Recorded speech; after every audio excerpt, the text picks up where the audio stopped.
Esta charla va a ser sobre historia y sociedad en tiempos de Jesús, que es el tema que me han pedido. Quede claro que al hablar de historia voy a hablar de historia del tiempo de Jesús, no de la historia del Nuevo Testamento, de todo el siglo I, porque sería imposible.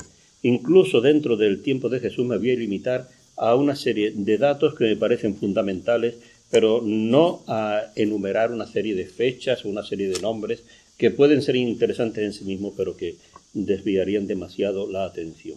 Solamente algunos datos importantes para comprender la época de Jesús. El primero es el dominio de Roma, algo muy sabido. En el tiempo de Jesús, Roma es la que manda en lo que actualmente es el Estado de Israel, hablando en términos antiguos, en Judea, en Galilea, en Samaria, Perea, etc. Esto comenzó pues prácticamente un siglo antes de cuando Jesús muere. O sea, cuando Jesús muere, que se calcula que es en el año 29-30, lleva un siglo el dominio de Roma, que había comenzado con Pompeyo cuando conquista Jerusalén y somete a los judíos a tributo. Normalmente se habla de este tema, pero a veces no se sabe qué es lo que significa en la práctica el dominio de Roma. Y quien lo ha expresado mejor ha sido, curiosamente, un historiador romano, Cornelio Tácito, en una ficción. Él, cuando escribe la biografía de su suegro, que fue gobernador en Britania, en aquella época en que no existía el Brexit, sino que al contrario los romanos habían incorporado Britania al imperio, pues su suegro, el suegro de Tácito, había sido gobernador allí, y para explicar la rebelión que hubo en Britania, concretamente de un general britanio, Galcao, contra los romanos, pone en boca de este general un discurso. Y el discurso dice lo siguiente a propósito de los romanos. Saqueadores del mundo, cuando les faltan tierras para su sistemático pillaje, dirigen sus ojos escrutadores al mar. Si el enemigo es rico, se muestran codiciosos. Si es pobre, despóticos. Ni en el oriente ni en el occidente han conseguido saciarlos. Son los únicos que codician con igual ansia las riquezas y la pobreza. A robar, asesinar y asaltar llaman con falso nombre imperio, y paz al sembrar la desolación. La naturaleza ha dispuesto que lo más querido para cada uno sean sus hijos y familiares. Las levas nos los arrebatan para servir en otras tierras. Aun en el caso de que vuestras esposas y hermanas hayan escapado a la lujuria del enemigo, están siendo manchadas por unos falsos amigos o huéspedes. Los bienes y las fortunas están siendo arruinados por los tributos. La cosecha anual por los aprovisionamientos. Vuestros mismos cuerpos y manos entre golpes e insultos para hacer viables los bosques y los pantanos. Britania compra y sustenta diariamente su propia servidumbre. Este es un discurso ficticio y escrito por un romano, un historiador romano, pero demuestra lo que podían sentir todos los pueblos sometidos, entre ellos sin duda los israelitas, ante el dominio de Roma. Y lo digo esto porque muchas veces tenemos la imagen, el dominio de Roma, y pensamos solo en el aspecto positivo que tuvo para la cultura, la lengua latina en nuestros países, la arquitectura, etc. Pero también tuvo una opresión terrible. Este dominio de Roma quedó encarnado en los prefectos romanos a partir del año 6 de nuestra era, cuando Jesús tenía prácticamente unos 12 años. Entonces, hasta ese momento, lo que había existido era el reinado de Herodes, sometido sin duda a los romanos, pero era el rey de toda aquella región. Muere Herodes el año 4 a.C., y entonces los romanos dividen aquello en distintas áreas, cada uno con un hijo de Herodes, Galilea, Perea, Judea, pero en Judea queda Arquelao, y Arquelao, como dice la gente irónicamente, era tan canalla que hasta los romanos se dieron cuenta, y entonces lo depusieron el año 6 después de Cristo. y al deponer a Arquelao nombraron ya a un prefecto. Entonces, como Jesús era judío, el prefecto de Judea directamente no afectaba a Galilea. Pero como a la larga Jesús también va a actuar en Jerusalén, en Judea, pues entonces los prefectos romanos serán importantes. Por otra parte, los galileos todos los años van a Jerusalén. Y es importante saber si el prefecto que hay allí gobernando es una persona más o menos viable, responsable y aceptable. Has dicho que Jesús era judío, has querido decir que era galileo, ¿no? Bueno, sí, es que claro, es que esa terminología era Galileo, sí, sí. Pero lo que pasa es que, claro, nosotros ya hablamos de judío, galileos y judíos, es una incorrección desde el punto de vista político, es mejor hablar claramente de Galileo. Entonces, los prefectos romanos van a ser 3 en tiempos de Jesús. El primero va a ser Coponio, luego Valerio Grato y finalmente Pilato. Pilato es muy conocido, por eso voy a decir algo sobre él. Pilato es un hombre muy famoso por su crueldad y él parece que disfrutaba ofendiendo a los judíos, irritándolos, ¿no? Y lo primero que hizo al ser nombrado prefecto fue introducir en Jerusalén a sus tropas con las águilas romanas. Las águilas eran un símbolo de un animal, por consiguiente una cosa intolerable para un judío y sobre todo un judío nacionalista, lo veía como una ofensa tremenda y ya nada más, desde el primer momento ya está oponiéndose Pilato a los judíos. Luego más tarde también hay motivo de la construcción de un acueducto, que era una cosa muy importante y necesaria, pero se extiende la noticia de que lo ha hecho robando a los judíos, poniendo unos tributos fortísimos, etc. Agripa describe a Pilato como inflexible de carácter arbitrario y despiadado, y lo acusa de venalidad, desafueros, robos, ultrajes y amenazas, de acumular las ejecuciones sin previo juicio, de crueldad salvaje e incesante. Y esto Agripa no es un autor que escribe por el puro deseo de dar a conocer lo que ocurre en su historia, sino que esto es en la embajada que envían los judíos a Roma a hablar con el emperador, a denunciar las arbitrariedades de Pilato. Es decir, que es un informe oficial. Y en este informe oficial se dice de él eso, que es arbitrario, despiadado y que se deja llevar por la venalidad, desafueros, etcétera, etcétera. Este es el personaje que va a intervenir concretamente en la condena a muerte de Jesús y que terminará destituido el año 36. No se sabe exactamente qué ocurrió, algunos dicen que terminó suicidándose. Otro dato que es importante para comprender a Jesús y su época es la situación en Galilea. Lo de los prefectos romanos se refiere sobre todo a Judea, pero la situación en Galilea, ¿cuál es? Y esto hay que tratarlo para derribar ciertos mitos muy difundidos. Cuando Jesús tenía de 12 a 15 años, en esa época, cuando era prefecto Coponio, tuvo lugar la rebelión de un Galileo, de Judas, el Galileo. Se apoderó del arsenal de Séforis. Séforis era la capital de Galilea. Allí es donde estaban las tropas romanas acuarteladas. Entonces Judas se apoderó del arsenal y provocó una represión durísima de la ciudad, hasta el punto de que los romanos la destrozaron por completo y hubo que restaurarla. Dicho entre paréntesis, muchas veces cuando se habla de San José carpintero y que tenía su carpintería en Nazaret, Nazaret era un pueblecito de 200 habitantes. Un carpintero se hubiese muerto de hambre, no hubiese tenido trabajo para estar. En cambio, es muy probable que los nazarenos y los de otros pueblos del alrededor fuesen a Séforis, que estaba a 5 kilómetros de distancia, que tuviesen que ir todos los días a trabajar en la reconstrucción de la ciudad, porque es que le habían dejado a los romanos arrasada por completo. Eso ocurrió cuando Jesús tenía de 12 a 15 años, en el tiempo de Coponio. Pero lo interesante es ver cómo cuenta este episodio Flavio Josefo, que va a tener unas repercusiones muy grandes en la historiografía posterior.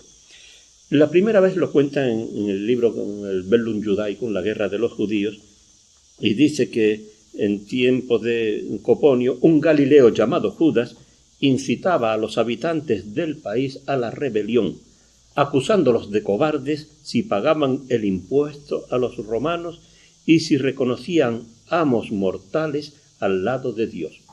Esto es fundamental, el aspecto religioso de la rebelión de Judas. Tiene un aspecto económico-político, el pagar impuestos, pero al mismo tiempo religioso, porque al pagar impuestos estás reconociendo al César como Dios. Y entonces estás reconociendo amos mortales al lado de Dios. Este aspecto religioso, político, económico, es fundamental tenerlo en cuenta. Y esta noticia, como veis, de la guerra de los judíos es brevísima. Pero años más tarde, Flavio Josefo escribió Las antigüedades de los judíos. Y ahí vuelve a contar este episodio, pero de una manera muchísimo más extensa. Y aunque sea largo el texto, tengo que leerlo. Judas, un gaulanita de la ciudad de Gamala, apoyado por el fariseo Sadoc, se lanzó a la rebelión diciendo que el censo implicaba la esclavitud e incitando al pueblo a la rebelión. Si tenían éxito, decía, habrían asegurado la felicidad que poseían. Si fracasaban en su intento, detendrían fama y honor por la nobleza de sus propósitos.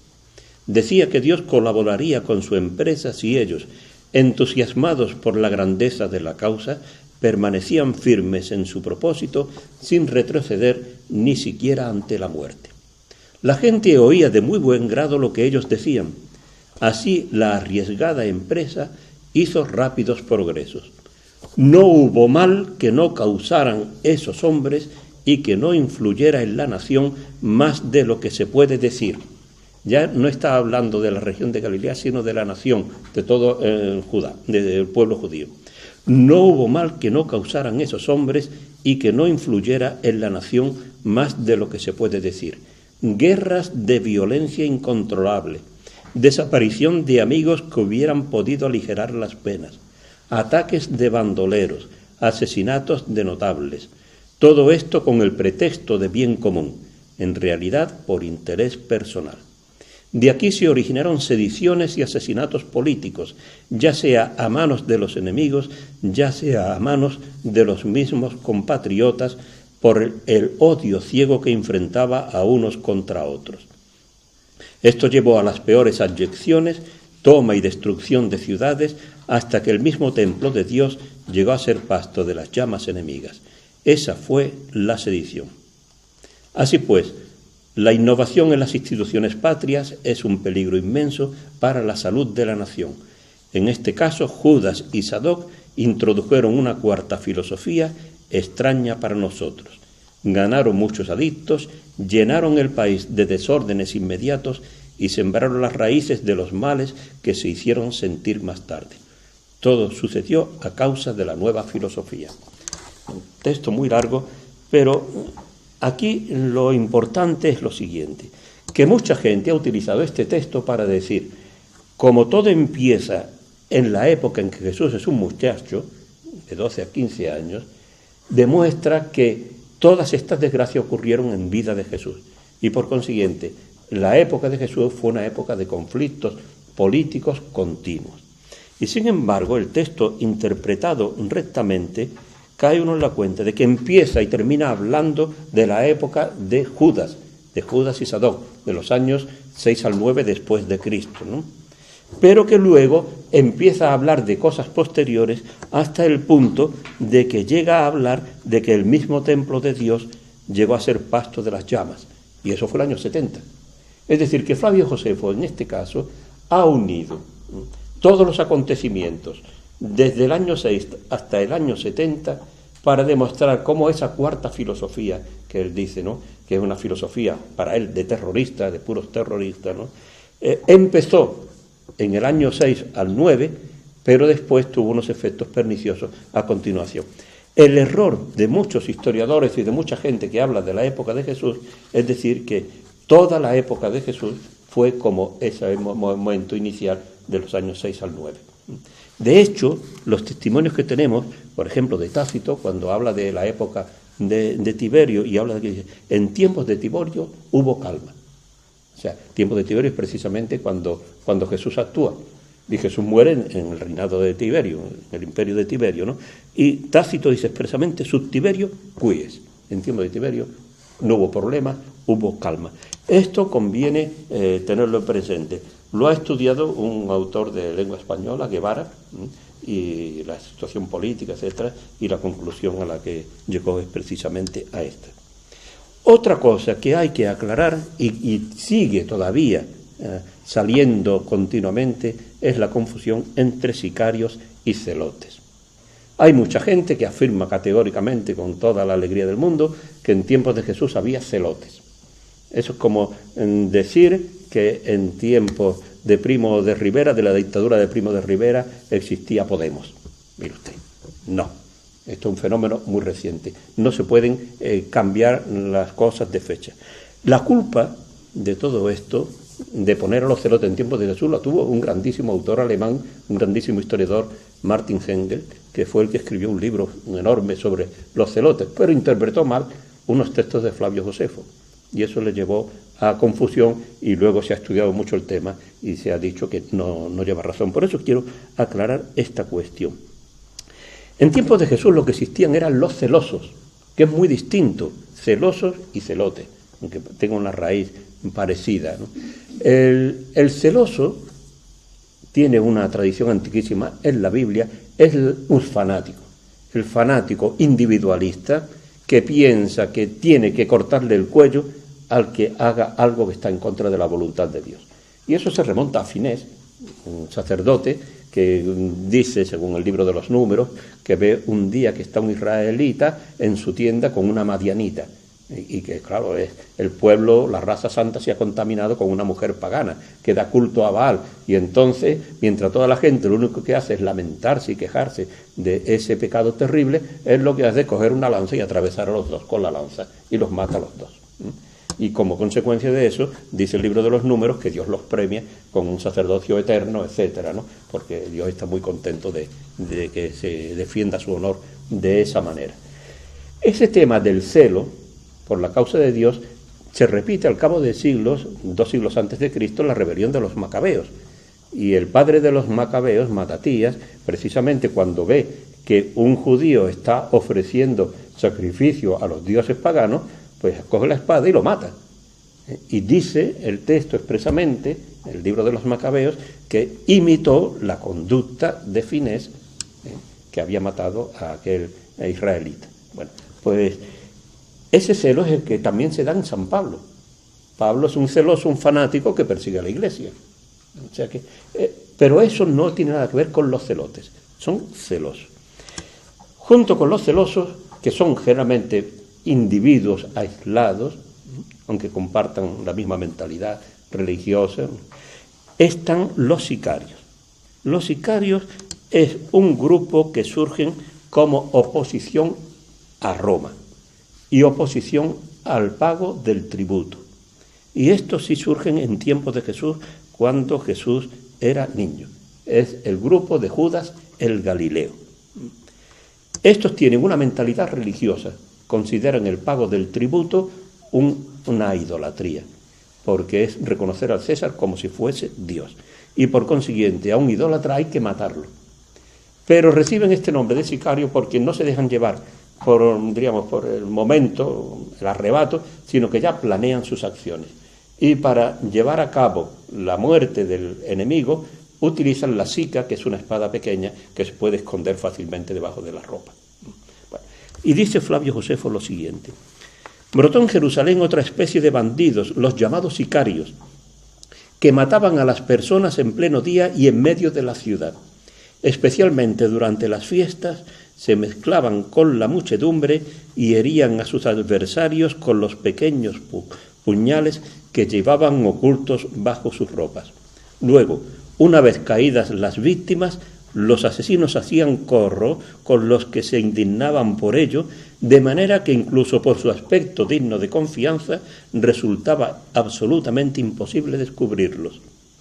El primero, pues, que cayó asesinado fue el sumo sacerdote Jonatás. Después de él, despachaban a muchos todos los días. Ahora, esto de los sicarios, este grupo concreto de los sicarios, ocurrió en los años 50 a 60. Ya Jesús había muerto, hacía 20 años que había muerto.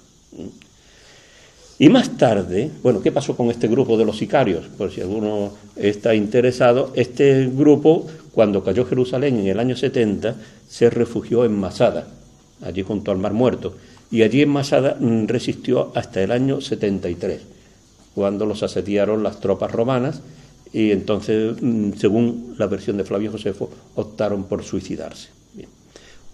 Parece, según dicen otros, que el grupo también continuó en Alejandría hasta que ya desapareció, dice que fueron traicionados, etc.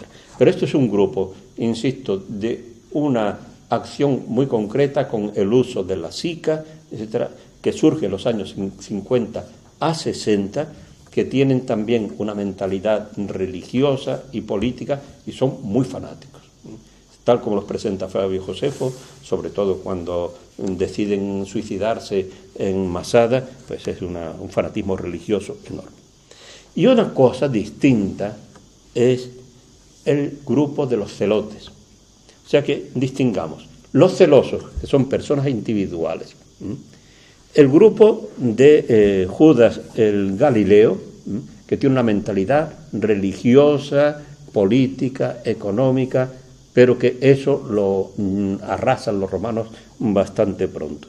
Luego, al cabo del tiempo, surgen, pero ya después de la muerte de Jesús, los sicarios.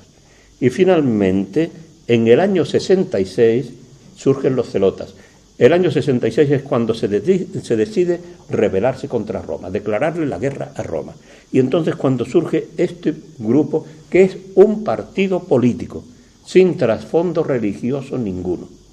Entonces decir que en tiempos de Jesús había celotes es un anacronismo tremendo, es un error que hay que evitar por completo. Pero el otro día, hace 2 o 3 días, en El Ideal salió casi una página entera haciendo propaganda de un libro escrito por un ignorante, pero que son la gente. Su teoría decía, Dan Brown ha engañado a la gente, pero yo ahora os voy a transmitir la verdad sobre Jesús. Que Jesús era, pues lo mismo, era una persona totalmente metida en la lucha política, porque está convencido de que los celotes eran del tiempo de Jesús y los sicarios del tiempo de Jesús, etcétera, etcétera. Bueno. Dicho esto, vamos a pasar a una cuestión completamente distinta y es la sociedad en tiempos de Jesús, que es algo que ayuda mucho a conocer y comprender los evangelios. La sociedad del tiempo de Jesús podemos conocerla aplicando el estudio que hizo Lenski sobre las sociedades agrarias. Él estudió las sociedades agrarias en distintos países del mundo y elaboró una tipología con 9 tipos o 9 clases sociales, y eso prácticamente se puede aplicar al Nuevo Testamento, a los Evangelios, y resulta muy iluminador. La primera, no, porque es la clase dirigente, que, en fin, él sería en una sociedad agraria, por ejemplo, el César de Roma, como estaban bajo dominio romano, no tanto, pero la segunda clase sería la clase gobernante. La clase gobernante, ya podéis imaginar, es muy reducida, es del 1 al 2% de la población. Pero esta clase tan reducida recibía la 4ª parte del Producto Nacional. Bueno, esto nos tiene que extrañar mucho porque en la actualidad ocurren cosas por el estilo, ¿no? ¿Quiénes forman parte de esta clase gobernante en el Nuevo Testamento? Pues lo forman los descendientes de Herodes, la aristocracia sacerdotal, porque hay que distinguir dentro del sacerdocio, una cosa muy distinta es el sacerdote o el levita normal y corriente de clase baja y el sumo sacerdote. O sea que eso, los ingresos, el estatuto social, etcétera, son completamente distintos, ¿no? Y también la nobleza laica. Cuando hablamos de los ancianos, son los senadores, prácticamente, ¿no? Pues esas noblezas laicas. Todo este grupo que es reducida, como podéis imaginar, un 1 al 2% de población, es la clase gobernante. Y luego viene la clase de los subalternos, que es el 5% de la población. O sea que también es reducido, pero no tan reducido como lo anterior. Es un grupo necesario, una clase necesaria para el funcionamiento de la sociedad. Muchas veces están en contacto con la élite, con la gente importante, pero no es que formen parte de ellos, sino que por su trabajo, por ejemplo, los escribas, los publicanos, pues tienen cierto contacto con la clase alta, pero eso no significa que formen parte de ellos. En el Nuevo Testamento, en los Evangelios, hay 3 grupos que forman parte de los subalternos, que son los escribas, los militares y los publicanos. Los escribas son un grupo muy heterogéneo y podemos encontrar allí desde sacerdotes de clase alta a sacerdotes normales y corrientes, gente del clero bajo, levitas, que eran clero bajo, familias importantes, comerciantes, carpinteros, jornaleros, o sea, desde lo más alto hasta lo más bajo. Incluso personas que no eran de origen estricto judío, sino de padre o madre convertido al judaísmo. Entonces, ¿qué es lo que une este grupo tan heterogéneo? Pues lo que los une es la sabiduría. Hablando en términos modernos, esta gente tiene un doctorado. Lo que ocurre es que el doctorado es un fruto larguísimo, dificilísimo de conseguir. Generalmente el niño, que ya sus padres decían, que se prepare para escriba, o el niño que decía, yo quiero ser escriba, a los 13 años, normalmente, dominaba la exégesis de la Torá. O sea, que se conocía la Torá de memoria. Como hoy en esta cultura nuestra hemos renunciado tanto a la memoria, no caemos a veces en la cuenta de que los pueblos antiguos la memoria la ejercitaban muchísimo y que era fácil que un niño con especiales dotes pudiese aprenderse textos y textos perfectamente. Pero no solamente los textos de la Torá, sino también los comentarios, la exégesis. Pero todo eso naturalmente tenía que seguir estudiándolo durante toda su vida hasta que a los 40 años es cuando era ordenado. O sea, no es que ya a los 20 años sabe mucho, no, a los 40 años, lo cual significa que muchos morían antes de llegar a esa edad. En aquel tiempo la mortalidad era mucho más temprana que ahora. Esa ciencia y esa ordenación oficial como escriba les permitía dirimir causas religiosas y también de tipo social. Es decir, que el escriba no solamente tenía la autoridad que hoy diría podría ser un doctor en teología, porque el doctor en teología puede saber mucho, pero no tiene autoridad ninguna. Y sin embargo, el escriba sí tenía una autoridad muy grande a la hora de dirimir causas. Y eran unas personas tan estimadas, tan importantes, que había gente que venía desde Babilonia, desde Egipto, Grecia, Turquía, y acudían a Jerusalén para estudiar con los grandes rabinos. En tiempos de Jesús, un poco antes, hubo 2 famosísimos, Hillel y Shammai. La gente iba allí a aprender de ellos. En el libro de los Hechos se dice que Pablo, concretamente, había ido a Jerusalén a estudiar con Gamaliel, con uno de estos rabinos importantes, ¿no? Bien. A este grupo, a esta clase de los subalternos, pertenecen también los militares. Y de los militares que hay en Palestina en aquel tiempo, hay que decir que los legionarios romanos no eran romanos. O sea, estaban vestidos de romanos, pero como en las procesiones de Semana Santa, es decir, que de romanos tenían poco. Eran tropas auxiliares que generalmente venían de muchos sitios. Hay alguien, alguno ha escrito con cierta broma, pero con bastante probabilidad histórica, que los soldados de la Pasión probablemente venían de Andalucía, de la Bética, era la legión bética la que estaba allí en aquel momento, o sea, que podrían ser a lo mejor de esta región. Y sin embargo, por otra parte, no tiene mucha importancia, como veis, no aparecen mucho en los evangelios, los soldados, aparte de la Pasión y de un centurión, etc. Y el caso de los publicanos es más interesante, tiene también su importancia, y la gente no tiene una idea muy clara de a qué viene esto de los publicanos. Los publicanos responden a todo un sistema de recogida de tributos del Imperio Romano. Entonces, el emperador decidía, el caso concreto, que Palestina tenía que pagar, pongo por caso, 1.000.000 de sestercios. Entonces, había como una oferta y demanda, una serie de señores en Roma, que eran los publicanos, acudían a esa subasta, y uno decía, bueno, el emperador quiere 1.000.000 de Palestina, yo ofrezco 1.200.000 sestercios, y otro dice yo 1.400.000, y así al mejor postor se quedaba con Palestina. Él le daba al emperador lo que él quería, dice, bueno, yo ahora voy a recuperar esto con creces. Naturalmente, él no se iba a Palestina a recuperar el dinero, sino que organizaba toda la recogida. Y la recogida iba a implicar a dos grupos. Por una parte estaban los oficiales supervisores, lo que se llama en griego el argitelones, que es el caso de Zaqueo, que es un oficial superior, un supervisor, y luego están los oficinistas, los que están allí en la ventanilla cobrando el tributo, como es el caso de Mateo. Es una diferencia muy grande entre Zaqueo y Mateo. Todo es, en el fondo, un sistema que se va reproduciendo y ampliando para cobrar los tributos. Porque naturalmente el publicano que está en Roma ya cobra mucho más de lo que cobraba el emperador. Y el que está, los jefes de publicanos que están en Palestina tienen que cobrar lo que le pagan al de Roma y lo que ellos quieren ganar. Y así se va ampliando, con lo cual el 1.000.000 de sestercios termina convirtiéndose para el pueblo en 4 o 5.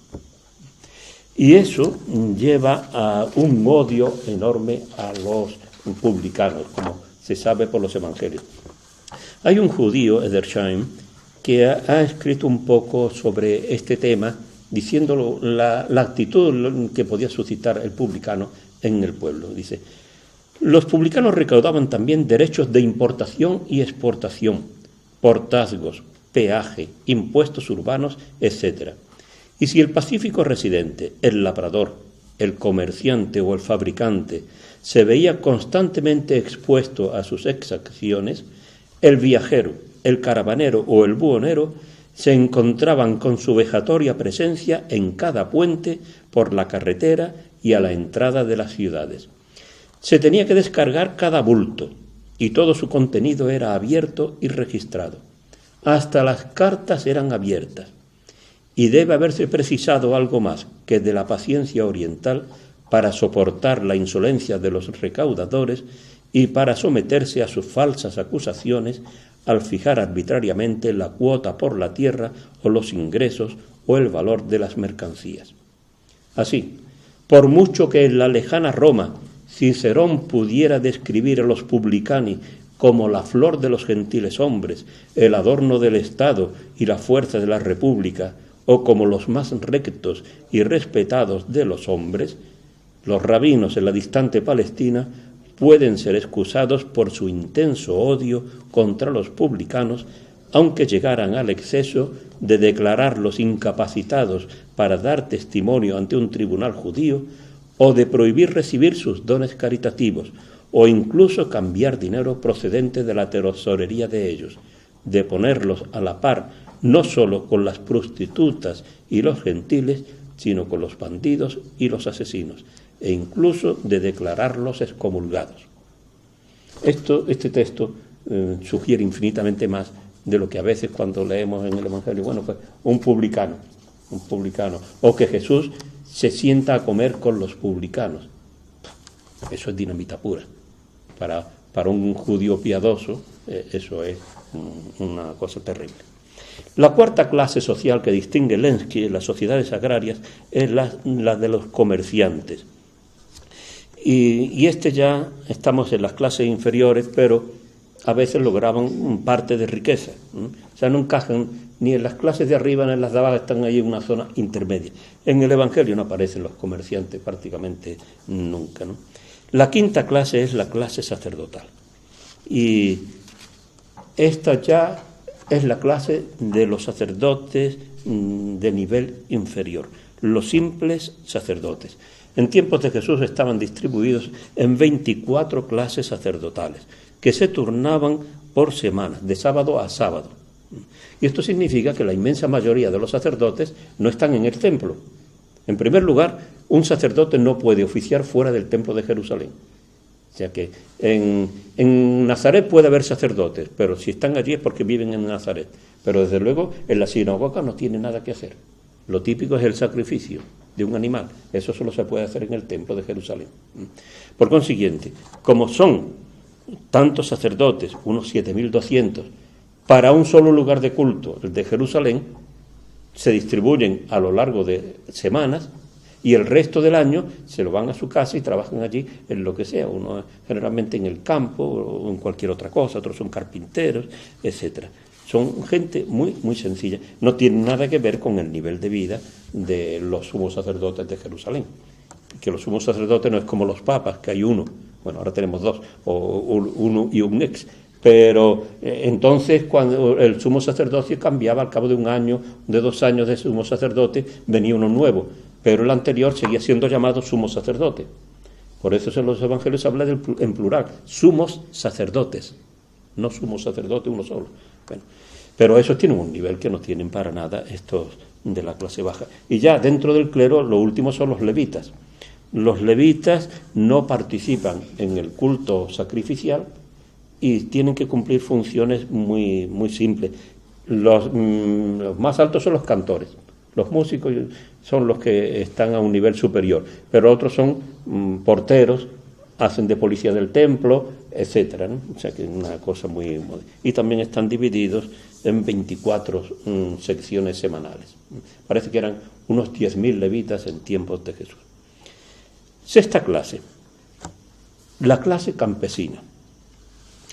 Y esta es la inmensa mayoría de la población. Antes estábamos hablando de un 1 o 2%, de un 5%, ahora aquí ya estamos en la inmensa mayoría de la población. En Galilea, la familia de un campesino, esto se ha estudiado, parece que estaba formado por 6 a 9 personas, o sea, el padre, la madre, a veces incluso un hijo casado sigue viviendo en la familia, pero unas 9 personas.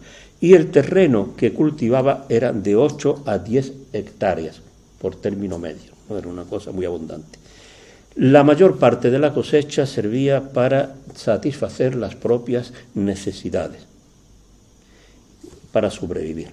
Y el resto se llevaba a la ciudad podía ser pues Séforis o podía ser Cafarnaúm, eran pueblecitos muy pequeños, ¿no? De allí se vendía o se cambiaba. Está calculado que lo que ganaba un campesino al cabo del año eran 200 denarios. 200 denarios no es ni el salario mínimo. Si recordáis la parábola de los trabajadores de la viña, al final cuando van a cobrar a cada uno le dan un denario, o sea, un denario al día, y por consiguiente es el mínimo para sobrevivir. Si ganan 200 denarios para 365 días, es que realmente la gente tiene que vivir fatal, fatal. Y por eso, una cosa lógica y normal es que la inmensa mayoría de los campesinos, cuando llegaban diciendo que se iban a pagar el tributo, el diezmo al templo, no lo pagaban, o intentaban evitarlo eso al máximo, con lo cual entre la gente súper piadosa como los fariseos se escandalizaban, se indignaban porque el fariseo se pagaba el diezmo de la menta y del comino. O sea, y hablando en términos modernos, si hubiese comprado un sobrecito de azafrán, hubiese calculado la 10ª parte del sobrecito para darlo al templo, ¿no? O sea que el campesino vivía de una manera muy, muy mal, muy mala. Normalmente, os digo, si no normalmente, con mucha frecuencia, podía ser por enfermedad, por una mala cosecha, por lo que fuese, se arruinaba y entonces pasaba a formar parte de los pobres, o tenía que contratarse como jornalero. En los evangelios se habla de los jornaleros y la gente que está allí en la plaza del pueblo esperando que vengan a contratarlo, ¿no? O, si tienen mucha suerte, se convierte en colono de un ricachón que tiene unas tierras grandes, le dan una parte para que allí trabaje, ¿no? Y luego, como séptima clase, está la clase de los artesanos. Y aquí hay que hacer una aclaración que nuestra mentalidad, nuestra cultura nos desconcierta al principio. Nosotros vivimos un poco la mentalidad del siglo XIX y la del Marx. Es decir, que el obrero está por encima del campesino. Marx, cuando habla de la revolución, etcétera, él se fija en la clase obrera. Es el obrero el que puede llevar a cabo la revolución. El campesino, en cambio, no le ofrece ninguna garantía. del campesino un poco lo desprecia. Nosotros hemos heredado esa idea de que, bueno, además porque es así en gran parte, ¿no?, de que el obrero, que para nosotros la mayoría de las veces el obrero especializado, está por encima, muy por encima, del que trabaja en la tierra, no del gran propietario, naturalmente, sino el que tiene un terreno pequeñito para sobrevivir. En el Nuevo Testamento no es así. El campesino está por encima del artesano, del obrero. El obrero tiene unas connotaciones muy sencillas, no es el obrero especializado actual, es especializado pero en otro nivel, de carpintero, etcétera, forjador. Bien. Es posible, incluso muy probable, que los dos ganasen lo mismo, pero desde luego socialmente el obrero estaba por debajo del campesino. Y eso es interesante para comprender a Jesús y a sus discípulos. Jesús y sus discípulos pertenecen al estrato prácticamente más pobre, a la clase más pobre de la sociedad, a la más baja de todas, ¿no? No tienen poder ninguno. Y a veces decían, bueno, pero fíjate tú, es que Pedro y Andrés y Juan y Santiago, cada uno tenía su barca, menudos ricachones que eran. Bueno, yo he visto de niños los pescadores del Palo y nunca se me ocurrió pensar que eran ricos porque tenían una barca para ir a pescar por la noche, ¿no? O sea que no hay que idealizar ese mundo. Con esto hemos terminado el grupo de las clases sociales normales, en el sentido clases ricas altas y clases pobres bajas. Y ahora quedan todavía otras dos clases, que son las clases impuras y degradadas, la octava clase, que eso ya es, diríamos, entre la normalidad. ¿Cómo se entra a formar parte de esta clase impura o degradada? Pues por el origen o por la ocupación. Por el origen, por ejemplo, los hijos ilegítimos de sacerdotes. Ese automáticamente, que hubiese sido un sacerdote de clase alta, si era un hijo ilegítimo, era impuro. Los prosélitos también formaban parte de esto. Los prosélitos eran los paganos que se convertían al judaísmo. Entonces, a estos, por lo menos en algunos casos, los considera impuros por el origen. Y los esclavos paganos emancipados también. Pero es más interesante la profesión. ¿Cómo se considera impura a una persona? Naturalmente, lo que voy a decir, esto se encuentra en la Mishnah, en el Talmud, y esto refleja la mentalidad de las clases más clasistas, por así decirlo. Por ejemplo, oficios de ladrones. ¿Cuáles son los oficios de ladrones? Decimos ladrón, no. El asnerizo, que va con los asnos, el camellero, el marinero, el cochero, el pastor, el tendero, el médico y el carnicero. Y uno dice, bueno, esos son oficios de ladrones. Decían los rabinos, sí, porque pueden robar.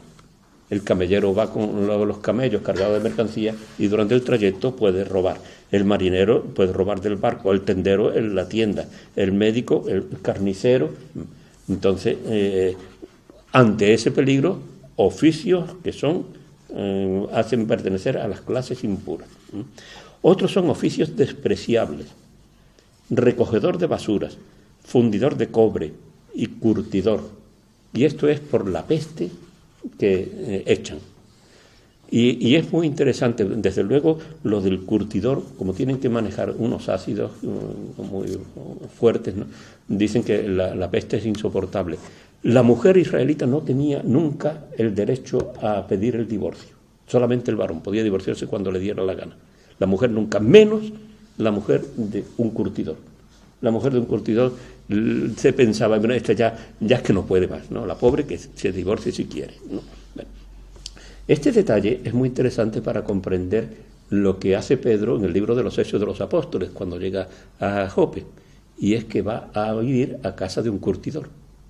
Uno normal lee el libro de los Hechos, bueno, pues sí, como si hubiese ido a vivir a casa de un carpintero. No, va al sitio más bajo, más despreciable en que se puede ir en aquella ciudad, ¿no? Otros oficios son sospechosos de inmoralidad. También es una profesión declarada impura o degradada, ¿no? ¿Y por qué sospechoso de inmoralidad? Pues porque ponían en contacto con las mujeres. Entonces no es que fuese otra fuese mala, sino que él podía utilizar más el contacto con las mujeres. El orfebre, el cardador de lino, molero, buhonero, tejedor, barbero, blanqueador, sangrador, bañero, curtidor. Todo esto está en las tradiciones de judías, de los rabinos, etcétera. Es una cosa interesantísima. Y finalmente se puede pertenecer a esta clase impura o degradada por la enfermedad, que son los leprosos. Y esto sí aparece en el Evangelio. El leproso que cuando le surge la lepra, si va al sacerdote, el sacerdote diagnostica que aquello es una enfermedad de lepra, entonces tiene que ir por los campos, no puede volver a la ciudad, tiene que ir por el campo, y además cuando ve a alguien tiene que gritar impuro, impuro, para que no se acerque y para no contaminarlo.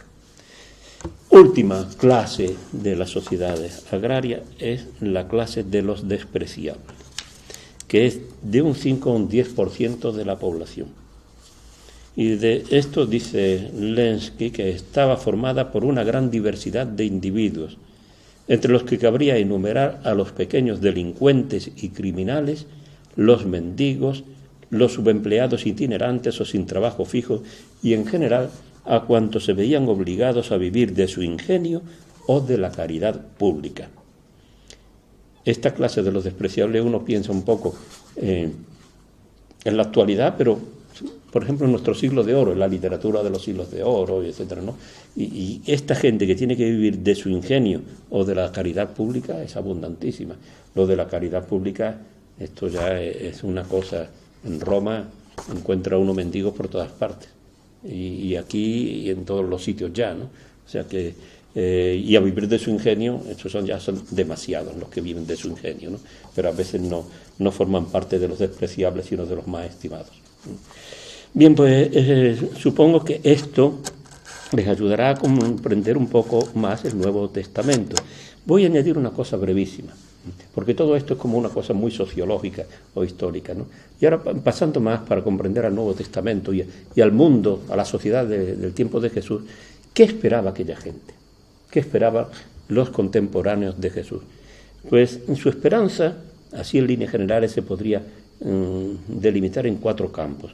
A nivel político y social, lo que querían, hay una cosa, lo conocemos por Flavio Josemo, muy interesante.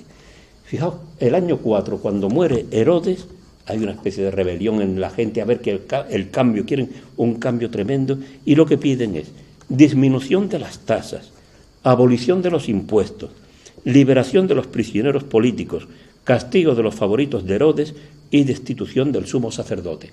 Bueno, esto parece de un actual impresionante en algunos momentos, es lo mismísimo que se ha pedido en momentos de cambios profundos en un país, ¿no? Pero al cabo de unos años se dice expresamente, durante la revuelta contra Sabino, dice que la gente lo que quiere es la autonomía nacional, la independencia. Entonces, eso es una de las cosas fundamentales que quiere el pueblo, porque eso va a traer una serie de repercusiones, piensan también desde el punto de vista económico, social, etc. Es muy importante también el aspecto religioso, cosas que nosotros a veces marginamos porque no le damos esa importancia enorme al tema. Y un israelita, cuando espera un gran cambio, piensa no solo en un cambio económico, político y social, sino también en un cambio religioso, hasta el punto de que el pueblo se vuelva un pueblo fiel a Dios y que se cumpla la voluntad de Dios, etcétera, ¿no? Por ejemplo, en Qumran, el grupo de Qumran, lo que tiene en su regla es como meta buscar a Dios para practicar el bien delante de sus ojos. Y como dice el himno del Benedictus, que canta Zacarías en el Evangelio de Lucas, que en el fondo está inspirándose en el Salmo 17 de Salomón, un salmo fariseo, pues dice que lo que quiere es libres de temor, arrancados de la mano de los enemigos, de los romanos, de los sumos sacerdotes, de todos los traidores, ¿no? Les sirvamos con santidad y justicia en su presencia todos nuestros días. El aspecto político y el aspecto religioso de servir a Dios.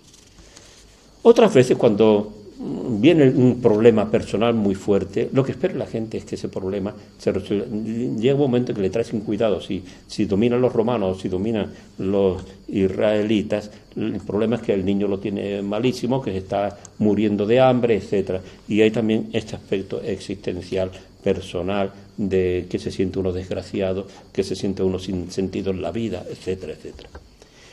Hay finalmente otro elemento, la esperanza, que eso no se daba en todos, pero sí se daba en algunos, y se advierte mucho en el Evangelio, es el nivel apocalíptico. Es decir, lo que hace falta es que venga el fin del mundo, que esto cambie por completo, que desaparezca el mundo presente y venga el mundo futuro, el reino de Dios.